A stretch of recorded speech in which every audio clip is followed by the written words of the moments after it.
안녕하세요. 세월의 온기입니다. 오늘 들려드릴 이야기는 평생 남을 돌보며 살아온 한 어머니의 이야기입니다. 정작 자신이 돌봄을 필요로 하게 되었을 때 자식들은 말했습니다. 요양원에 가세요, 엄마. 그 말에 가슴이 무너졌습니다.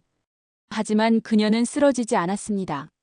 모든 것을 스스로 감당했고 결국 자신의 존엄을 지키는 삶을 선택했습니다. 제 이름은 김영숙, 올해 69입니다. 대구에 살고 있고 30년 동안 사회복지사로 일해왔습니다. 수천 명의 어르신들을 상담하며 그들의 눈물과 외로움을 누구보다 가까이에서 지켜봤습니다. 그리고 늘 다짐했습니다. 나는 절대 저런 노후를 맞지 않겠다. 그래서 수첩에 빨간 펜으로 몇 가지를 써뒀습니다. 자식에게 경제권을 넘기지 말 것, 독립된 공간을 확보할 것, 내 노후는 내가 책임질 것. 하지만 막상 제 차례가 되자 그 수첩은 책상 서랍 깊숙이 들어가 있었고 저는 그 다짐을 잊은 채 하루하루를 흘려보내고 있었습니다. 퇴직 후 처음 몇 달은 정말 좋았습니다. 늦잠도 자고 밀린 드라마를 정주행하고 여행도 다녀오고 친구들과 찻집에서 긴 수다도 나누고 평생 바쁘게 살아온 제게 찾아온 여유로운 휴식이었죠. 그저 아프지만 말자는 생각뿐이었습니다. 그런데 몸이 제 마음을 따라주지 않았습니다. 언제부터인가 무릎이 시큰거리기 시작하더니 계단을 오르내릴 때마다 관절이 찢어지는 것 같은 고통이 몰려왔습니다. 파스를 붙이고 찜질도 해봤지만 나아지지 않았습니다. 결국 병원에서 MRI를 찍었습니다. 의사는 심각한 얼굴로 말했습니다. 김영숙님, 양쪽 무릎 관절이 거의 다 닳았습니다. 인공관절 수술이 필요합니다.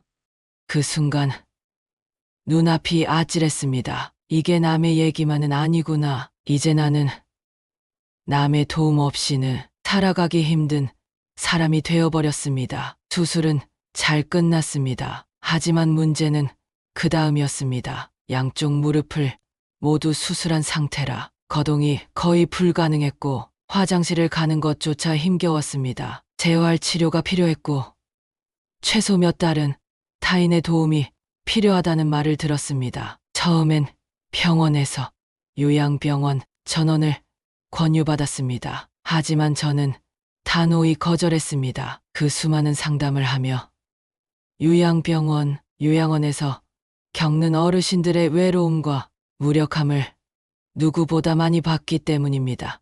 나는 아직 내 집에서 내 손으로 밥을 지어 먹고 싶다. 그 마음 하나로 버텼습니다. 하지만 회복 초기엔 혼자서는 아무것도 할 수 없는 상태였습니다. 결국 저는 자식에게 손을 벌리게 되었습니다. 제 인생 처음이자 어쩌면 마지막으로 큰아들 민수에게 전화를 걸었습니다. 민수야, 엄마가 당분간 너희 집에서 지내면 안 될까? 엄마, 왜 그런 말씀을 해요? 당연하죠, 오세요. 아들의 목소리는 다정했고 위로처럼 들렸습니다. 그 따뜻한 말 한마디에 마음이 놓였습니다. 며느리도 전화를 받아 반갑게 말했습니다. 어머니, 방 치워놨어요. 손주들도 엄청 좋아할 거예요. 저는 이 말들을 믿었습니다. 그리고 민수네 집에 들어가게 되었습니다. 도착하자 손주들이 달려와 안겼습니다. 할머니, 우리 방에서 같이 자요. 그 순간은 정말 행복했습니다. 며느리도 정성껏 국을 끓이고 반찬을 준비해 놓았고 오랜만에 사람 사는 느낌이 났습니다. 하지만 그 따뜻함은 오래가지 않았습니다. 딱 5일, 정확히 닷새가 지나고 나니 표정이 달라졌습니다. 처음엔 며느리의 말수가 줄었습니다. 식사 때 말없이 상을 차리고 마주 앉아도 휴대폰만 보거나 TV에 시선을 고정했습니다. 손주들도 점점 자기 방에만 들어가 있으려 했고 거실은 조용하기만 했습니다. 하루는 점심시간 며느리가 말했습니다. 어머니, 저 오늘 야근 있어서요. 저녁은 냉장고에 반찬 있으니까 알아서 챙겨 드세요. 말투는 정중했지만 그 안에 귀찮음이라는 감정이 분명히 묻어 있었습니다. 괜히 마음이 불편해져서. 저는 점심만 먹고 방으로 들어갔습니다. 하루 종일 방 안에서 TV만 보다 무릎이 저려와 파스를 붙으려던 순간 물이 떨어져 부엌으로 향했습니다. 그때 며느리의 통화 소리가 들렸습니다. 방문을 열어놓은 채 통화 중이었는지 그대로 다 들려왔습니다. 엄마, 나 진짜 미치겠어. 어머님 오시고 나서부터 집안 분위기 엉망이야. 남편도 집에 안 들어오려고 하고, 나도 요즘 말도 못 꺼냈는데 요양원 알아보고 있어. 300만 원이면 시설 좋은 데 많대. 연금으로도 되고 전세금 조금만 쓰면 손해도 아니고 어차피 곧 돌아가실 건데 뭐 그 정도는 하셔야지. 그 말, 어차피 곧 돌아가실 건데.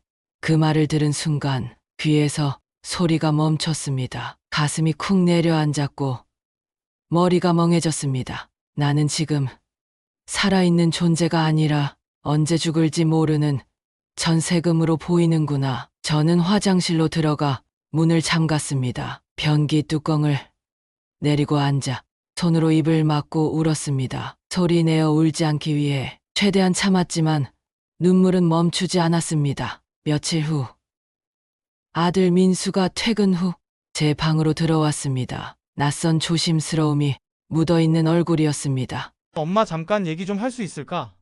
저는 TV 리모컨을 끄며 고개를 끄덕였습니다. 엄마 사실 요즘 저희도 좀 많이 힘들어요. 애들 학원비에 대출 이자에 생활비도 빠듯하고. 이렇게 말씀드리는 거 너무 죄송한데 요양원 한번 진지하게 생각해 보시면 어떨까요? 저는 그 말을 듣는 순간 속에서 뭔가 끓어오르기 시작했습니다. 하지만 말을 참았습니다. 엄마 연금도 있고 집 전세금 일부만 쓰시면 좋은 요양원 충분히 가실 수 있어요. 시설 쾌적하고 전문 간호사도 상주하니까. 지금 상태로 혼자 사시는 건 위험하잖아요. 그제야 저는 차분한 목소리로 말했습니다. 민수야, 내가 언제 너희한테 손 벌린 적 있니? 아플 때도 혼자 참고 힘들 때도 혼자 견디고 그건 내 선택이었어. 너희한테 짐 되고 싶지 않아서 그랬지. 그런데 이젠 내 집 전세금 얘기까지 하니? 민수는 난처한 듯 고개를 숙였습니다. 그리고 잠시 침묵 끝에 말을 이었습니다. 엄마 솔직히 말하면 저희도 좀 기대하고 있었어요. 민지 대학 등록금도 있고 전세금 조금만 도와주시면 엄마도 요양원에서 편하게 지내시고 저희도 숨 좀 돌리고. 그 순간 저는 더 이상 말을 할 수 없었습니다. 민수가 내게 기대한 건 어머니가 아니라 돈이 묶인 전세금이었던 겁니다. 결국 저는 큰아들 집을 나와 작은 딸 지영이네로 옮겨갔습니다. 지영이는 신혼이었지만 흔쾌히 받아줬고 엄마 방 정리해놨어요. 아직 좁지만 불편하면 언제든 말해요.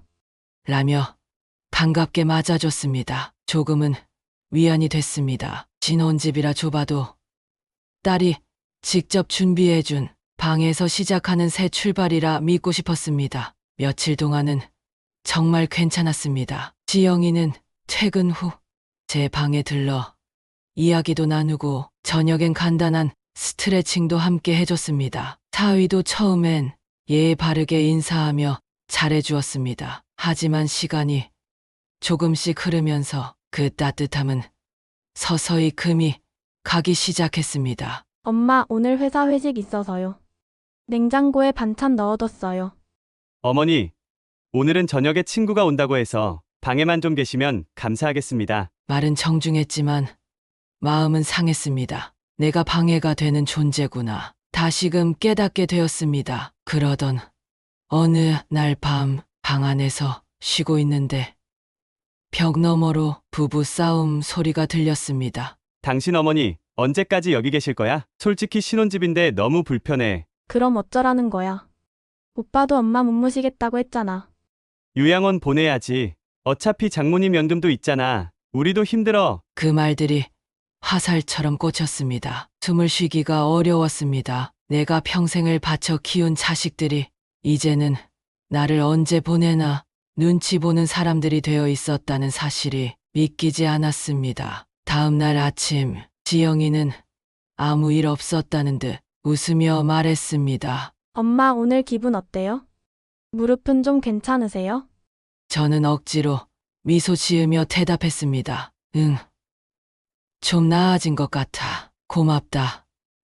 딸아. 하지만 그날 밤, 저는 조용히 짐을 쌌습니다. 지영이는 놀란 표정으로 물었습니다. 엄마 뭐 하시는 거예요?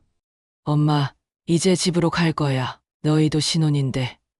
오래 있으면 부담스럽잖아. 엄마는 그냥 잠시 머물 곳이 필요했을 뿐이야. 지영이는 당황했습니다. 엄마 아직 무릎도 덜 나았는데. 혼자 계시면 어떡해요? 그래도 조금 더 계시다가 가시는 게. 그 말에 저는 담담하게 말했습니다.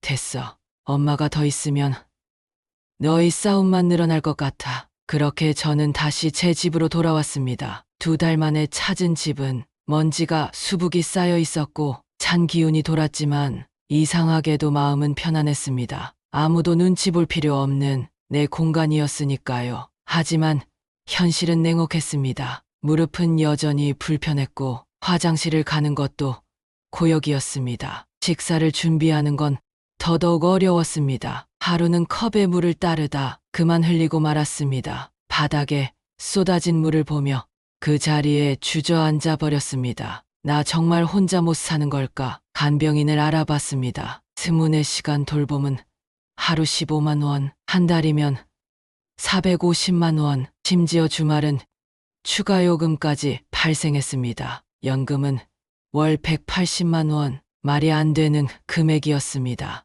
12시간 간병도 한 달 240만 원, 그나마 저렴한 편이라 석 달만 해보기로 결정했습니다. 무릎이 회복되며 혼자 살아보겠다는 기대를 안고서요. 하지만 그조차 쉽지 않았습니다. 간병인은 자주 바뀌었고 하루는 아예 아무도 오지 않았습니다. 그날 저는 하루 종일 침대에 누워 물 한 모금도 제대로 마시지 못했습니다. 이건 인간다운 삶이 아니었습니다. 나는 간병인에게 사생활을 내준 채 존엄도 자존심도 잃고 있었습니다. 간병인을 쓰며 보낸 한 달, 제게 남은 것은 지출된 240만 원과 깊은 피로감뿐이었습니다. 사생활도 편안함도 내 집 같은 느낌도 전혀 없었습니다. 그저 낯선 사람이 매일 바뀌며 제 생활을 감시하는 듯한 나날이었습니다. 그날 밤 저는 한 가지 결심을 했습니다. 더 이상 이렇게는 못 산다. 자식들에게 전화의 도움을 청하긴 싫었습니다. 그랬다간 또다시 요양원 얘기만 돌아올 테니까요. 그래서 저는 다시 한번 노인복지 관련 자료들을 찾아보기 시작했습니다. 그리고 마침내 고령자 복지주택 입주자 모집이라는 문구가 눈에 들어왔습니다. 월세 18만 원, 보증금 약 1천만 원, 무장애 설계, 생활지원사 정기 방문, 긴급 호출 시스템 완비. 처음엔 의심스러웠습니다. 이게 정말 가능한 일일까? 다음 날 휠체어를 타고 주민센터를 찾아갔습니다. 예전 사회복지사 시절 함께 일했던 정 씨가 반갑게 맞아주었습니다. 김 선생님, 정말 오랜만이네요.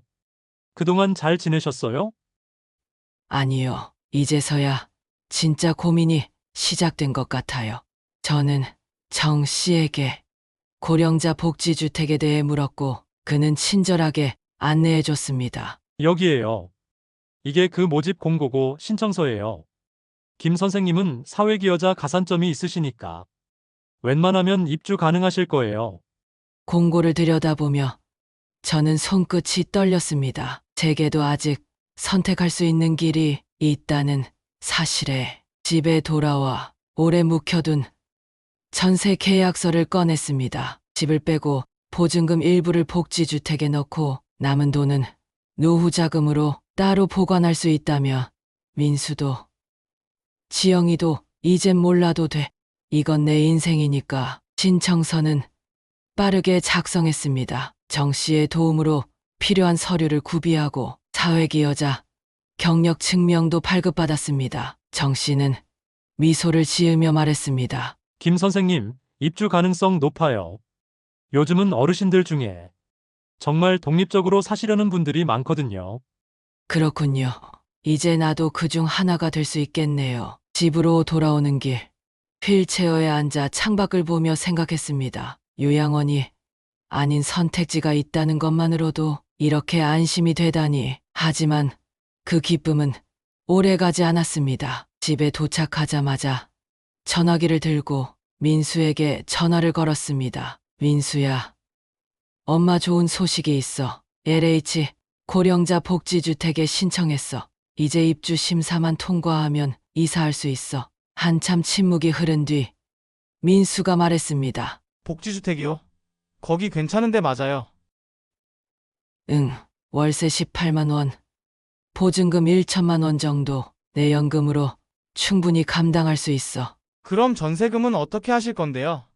그 질문 내심 예상하고는 있었지만 그토록 노골적인 반응이 나올 줄은 몰랐습니다. 보증금 일부 쓰고 나머지는 내 생활비로 쓸 거야. 어머니 그 전세금이면 민지 대학 등록금도 내고 저희도 사업 확장에 쓸 수 있는데 지금 그 돈을 그냥 쓰시면 저희는 민수야, 엄마 돈은 엄마가 쓸 거야. 그 말에 민수는 더 이상 대답하지 않았습니다. 전화는 뚝 끊겼고 이틀 뒤에는 지영이에게 전화가 왔습니다. 엄마 오빠랑 통화하셨어요?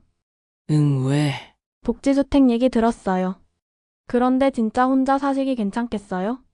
어떤 사람들이 사는지도 모르고.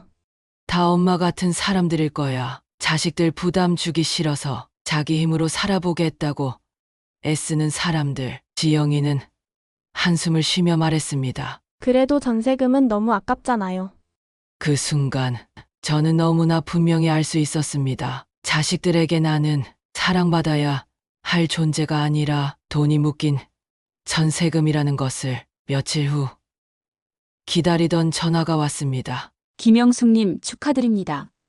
LH 고령자 복지주택 면접 심사 통과하셨고 최종 입주 대상자로 선정되셨습니다.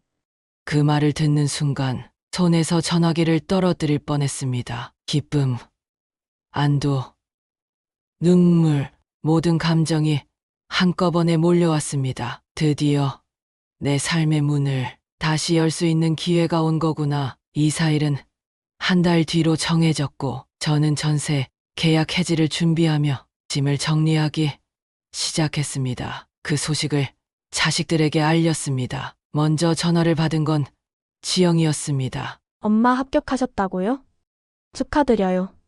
그런데 전세금은 언제쯤 돌려받으세요? 계약 끝나는 날 바로 받을 수 있어. 혹시 저희가 조금 먼저 쓰면 안 될까요? 사실 민수 오빠 사업도 좀 어렵고 민지 등록금도 이번 달까지 내야 해서.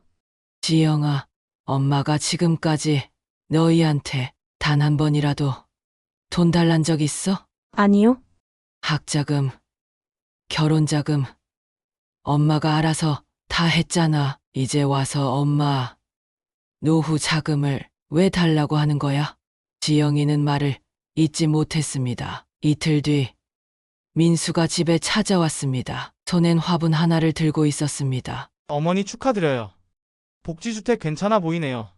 말은 그렇게 했지만 그의 진짜 목적은 따로 있다는 걸 저는 알 수 있었습니다. 어머니 혹시 그 전세금 저희가 관리해드리면 어떨까요?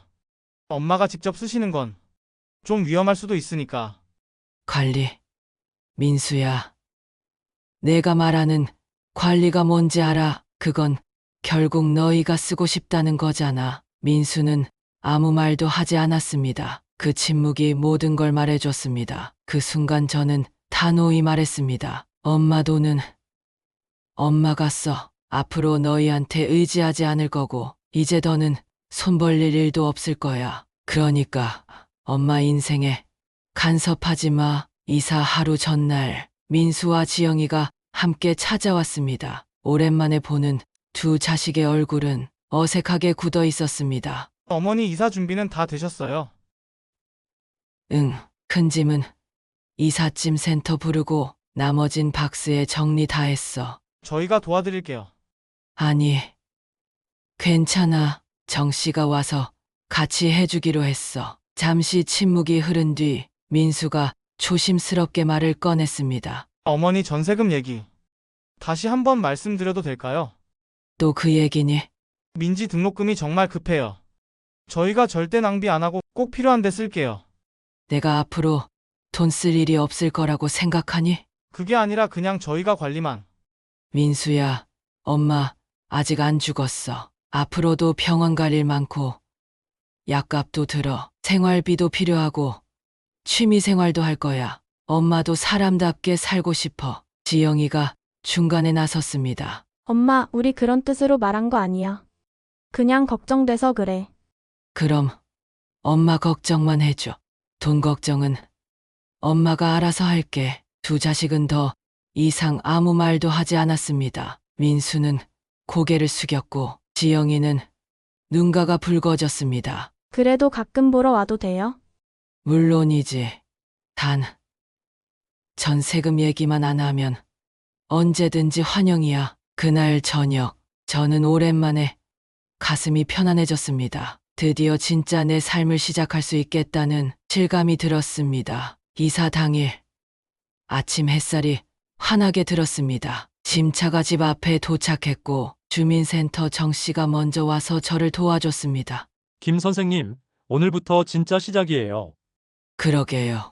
왠지 졸업식 같기도 하고 입학식 같기도 해요. 복지주택에 도착했을 때 관리사무소 직원들이 반갑게 맞이해 주었습니다. 작고 단정한 제 방, 무장의 설계 덕분에 휠체어로도 거침없이 움직일 수 있었고 화장실에는 안전 손잡이와 비상벨도 설치되어 있었습니다. 싱크대는 허리 높이에 맞춰져 있었고 침대는 단단한 매트리스가 깔려 있었으며 작은 창문 밖으로는 공원이 내려다 보였습니다. 여기가 이제 제 집이구나. 정 씨는 작은 화분 하나를 선물해주며 말했습니다. 이 화분처럼 선생님 삶도 여기서 다시 피어나길 바랄게요.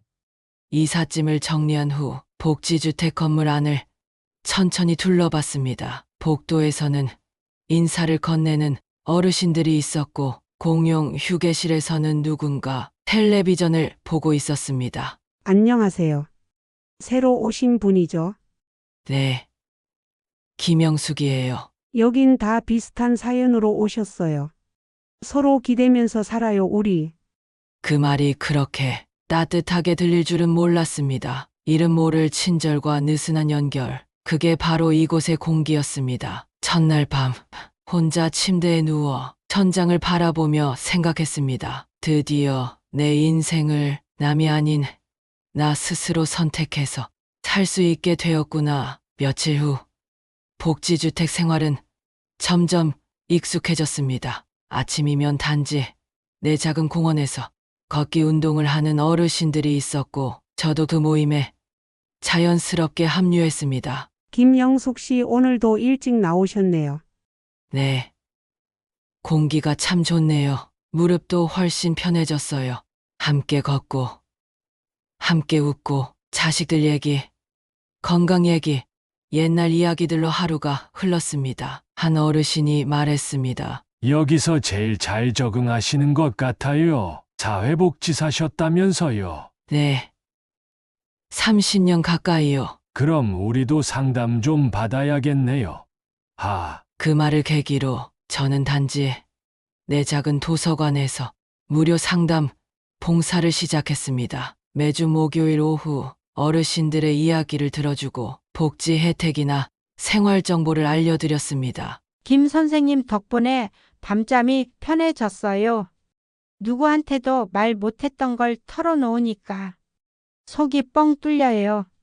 그 말을 들을 때마다 제 안에 작고 단단한 자존감이 다시 싹 트는 걸 느꼈습니다. 그리고 또 하나, 그동안 꺼려왔던 스마트폰 교육도 수강하기 시작했습니다. 복지관에서 운영하는 노인 디지털 교육 프로그램이 있었거든요. 선생님, 이 버튼이 뭐예요? 여기 누르면 영상 통화할 수 있어요. 몇 번이나 틀리고 다시 배우고 하지만 이제는 스마트폰으로 영상 통화도 하고 필요한 생필품은 인터넷으로 주문할 수 있게 되었습니다. 하루하루 삶의 폭이 넓어지고 있었습니다. 복지주택 생활이 어느덧 2달을 넘겼습니다. 처음엔 어색했던 이웃들과도 이제는 반찬을 나누고 김치를 담그는 사이가 되었습니다. 영숙 씨, 내일은 우리 반찬 만드는 날이에요. 멸치볶음은 당신 담당. 아이 참, 또 나예요? 그럼 마늘은 누가 까요? 우리는 모두 사연 많은 어르신들이었습니다. 자식에게 상처받으니, 혼자 살아남으니, 그럼에도 서로를 비난하지 않고 조용히 어깨를 빌려주는 사람들이었습니다. 당신 참 용감해요. 그렇게 자식들한테 단호하게 말할 수 있는 사람이 얼마나 된다고. 용감하다기보다 그동안 너무 참고 살았거든요. 이제는 나부터 지키고 싶었어요. 그 말을 하며 웃었지만 눈가가 찡해졌습니다. 그리고 한 달에 한 번 민수와 지영이가 번갈아 찾아오기 시작했습니다. 처음엔 어색하고 조심스러웠지만 시간이 지날수록 대화가 길어졌습니다. 지영이는 작게 말했습니다. 엄마, 처음엔 왜 그렇게까지 하셨는지 이해 못했어요. 그런데 엄마 보니까 우리도 배워야겠다는 생각이 들어요. 민수도 고개를 끄덕이며 말했습니다. 엄마 정말 미안해요. 우린 너무 쉽게 계산부터 했어요. 괜찮아. 이제라도 와준 게 고마워. 앞으로는 서로 거리는 2대. 끈은 놓지 말자. 이제 자식들과의 관계도 조금씩 천천히 존중이라는 이름으로 다시 시작되고 있었습니다. 복지주택에 입주한 지 1년이 되던 날, 저는 작은 파티를 준비했습니다. 이웃들과 자식들을 초대해 따뜻한 밥 한 끼 나누기로 한 것이었죠.